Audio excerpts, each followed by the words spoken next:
E aí, Paulinho? Vamos lá, Caio. Vamos. Você falou de vídeo, vamos abrir com vídeo? Vamos. Uma perguntinha já do Zap. Tá bom. E você que tá aí, mande a sua pergunta que a gente vai exibir assim como essa será exibida. Maravilha, tá bom? vamos lá. Vai lá, Judazinho, roda.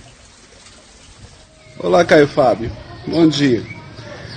Eu tenho uma dúvida, né? Eu já queria perguntar desde ontem, só que ontem eu só me apresentei mesmo, né?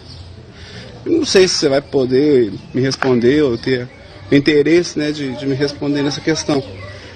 Mas eu lembro assim que no ano de 313, né, foi quando Constantino decretou o cristianismo como religião oficial de Roma.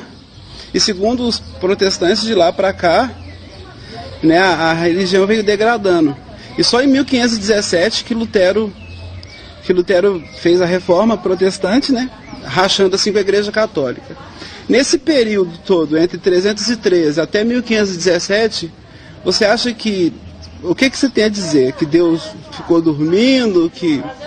O que aconteceu nesse período? Porque, segundo os protestantes, a Igreja Católica não presta para nada, né? Então, esse período aí, o que aconteceu? Deus preferiu deixar o povo a Deus dará, como dizer assim, nesse tempo, ou em trevas, sei lá. Então, se você puder me responder, eu ficaria muito feliz. Um abraço, irmão. Até mais. Olha só, Wesley, o que aconteceu de Constantino até a Reforma Protestante não foi muito diferente do que aconteceu da Reforma Protestante até aqui. Olha só como é que a moçada tá, rapaz, os protestantes. Isso aí. Olha os protestantes aí, mostra Judá, cuspindo na boca dos outros. O pessoal da água Estão fazendo a mesma coisa que os católicos ou outros faziam de Constantino para cá. Mesmas superstições, as mesmas loucuras, não mudou nada. A mesma água benta. Mesma água benta, mesma cuspida, mesma loucura, mesmo domínio, mesma porcaria, mesmo tudo igual. Religião é assim, cara. É tudo igual. É a mesma porcaria, rapaz. Aí, ó. Então... Aí você diz assim, era exatamente isso? Não, eram milhões de outras coisas diferentes, porém iguais a essa. Você entendeu? Milhões. Então, em primeiro lugar, protestante, fica calado, não tire onda com ninguém, porque nunca um movimento conseguiu produzir um resultado posterior, um tiro que saiu pela culatra, mais maluco no cristianismo do que o pentecostalismo, que decorre do protestantismo, e o neopentecostalismo, que decorre do pentecostalismo. É a manifestação cristã histórica mais exacerbadamente maluca que a gente viu, só não no nível de militariedade, de sair para a guerra, como Cruzados e outros grupos que fizeram coisas assim. Mas, não estando em estado de guerra, em tempo de paz, ninguém fez tanta maluquice quanto a gente faz agora. Porque é livre e solta. E não tem ninguém obrigando. Então, começar daí. Um pelo outro, um período pelo outro, eu não quero muita troca. Agora, tem um detalhe. Você perguntou, foi sobre Deus, como se Deus dependesse de igreja. Igreja instituição, igreja templo. Deus não depende nem de igreja. Igreja, segundo o Novo Testamento, ele é livre. A igreja é coparticipante, a verdadeira igreja, que não é um prédio, não é um templo, não é uma bandeira, não é uma insígnia, não é uma cúria, não é nada disso, é corpo simples de Cristo.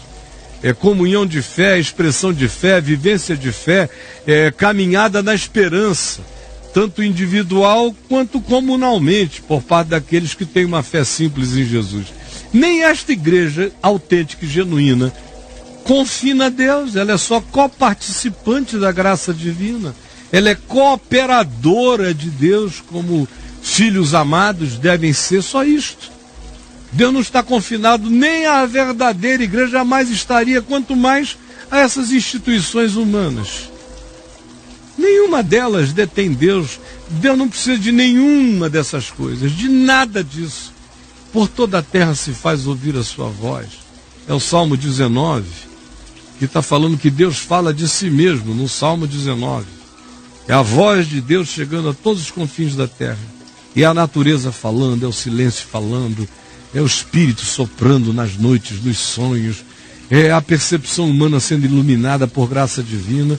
E Paulo chega a Romanos 10, pega o texto do Salmo 19, onde se diz que por toda a terra se faz ouvir a sua voz, que é um texto nitidamente vinculado a Deus falando através das múltiplas mímicas e agentes da criação, e usa esse salmo para dizer que essa mesma voz chega de maneira graciosa, constrangedora, perturbadora, salvadora, animadora, esperançadora e redentora ao coração de quem ouve, porque ouviu a informação da palavra, porque enviados foram e pregaram, como também alcança gente que não recebeu informação de ninguém, que ninguém foi, mas em cujos corações Deus jamais cessou de trabalhar.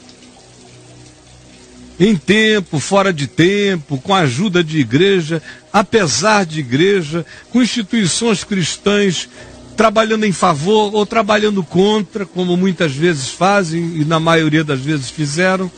Deus está livre em relação a isso tudo. Aquele período inteiro houve gente linda de Deus. Eu não tenho tempo para me prolongar aqui, para narrar para você as sequências, as alternâncias. Como logo, alguns sinceros, quando viram essa corrupção ir começando a instalar-se, foi rápido, começaram a se retirar e surgiram os movimentos sodalícios, os movimentos de solidariedade, os movimentos de monastérios, de meditação, de recolhimento, de gente querendo sair daquela confusão que foi ficando corrompida.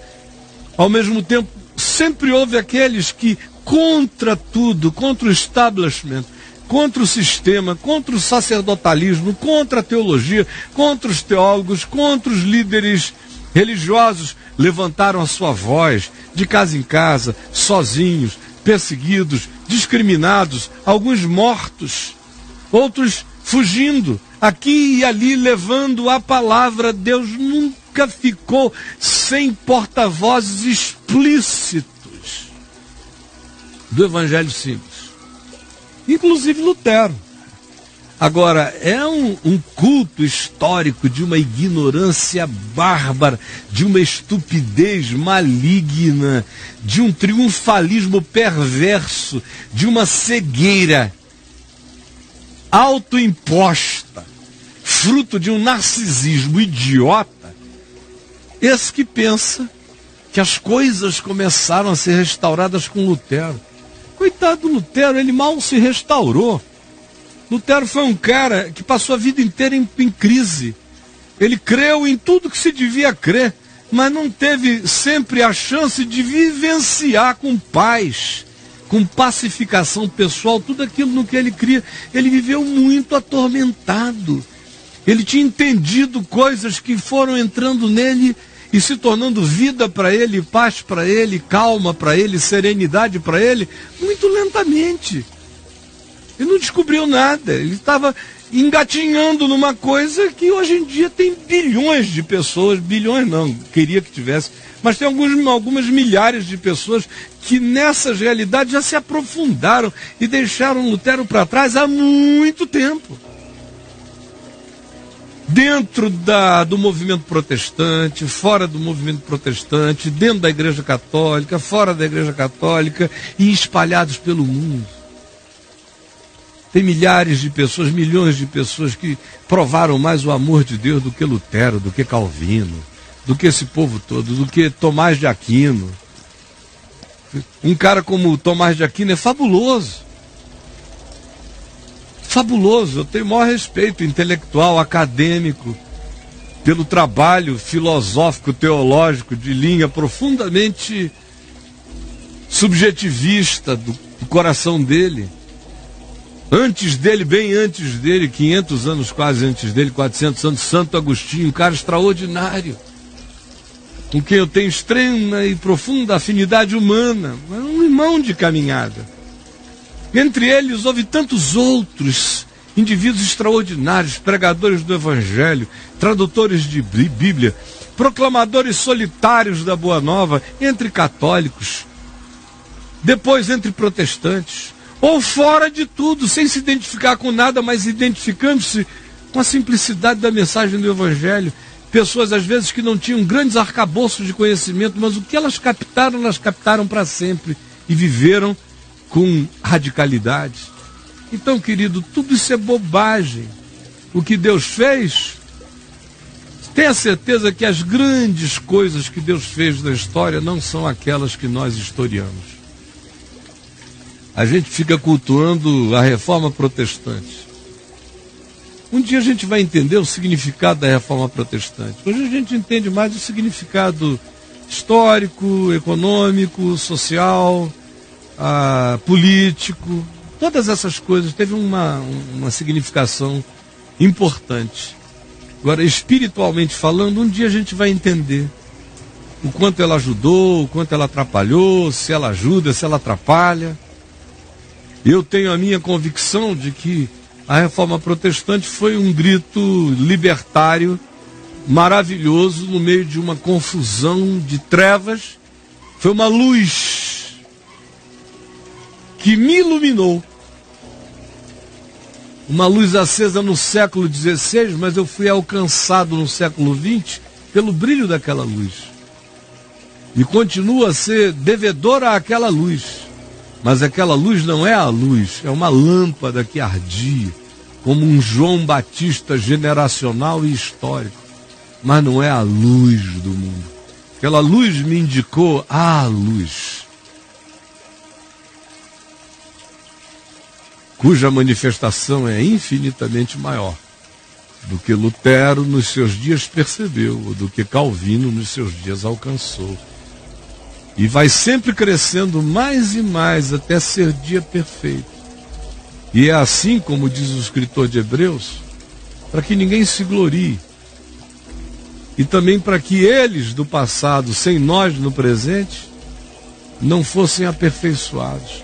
Assim como nós seremos aperfeiçoados nas compreensões mais agudas do Evangelho, que eu espero que novas gerações tenham, mantendo sempre, é claro, para ser genuína do Evangelho, a compreensão tem que manter o alinhamento com a pedra angular. E tem que ter Cristo como chave única de interpretação. É só isso, meu irmão. O resto é papo furado. E se preocupar com contribuição de religião é a mesma coisa que me perguntar no que o Estado Islâmico está ajudando na construção do mundo. Me atrapalha muito mais do que ajuda. A gente chegou até aqui é porque a graça de Deus não cessa de falar, de segredar, como quer, verdades divinas ao coração. É só isso que vale no fim de tudo. E eu peço a Deus para dar alguma ajuda e peço muito mais para não atrapalhar o que Ele está fazendo.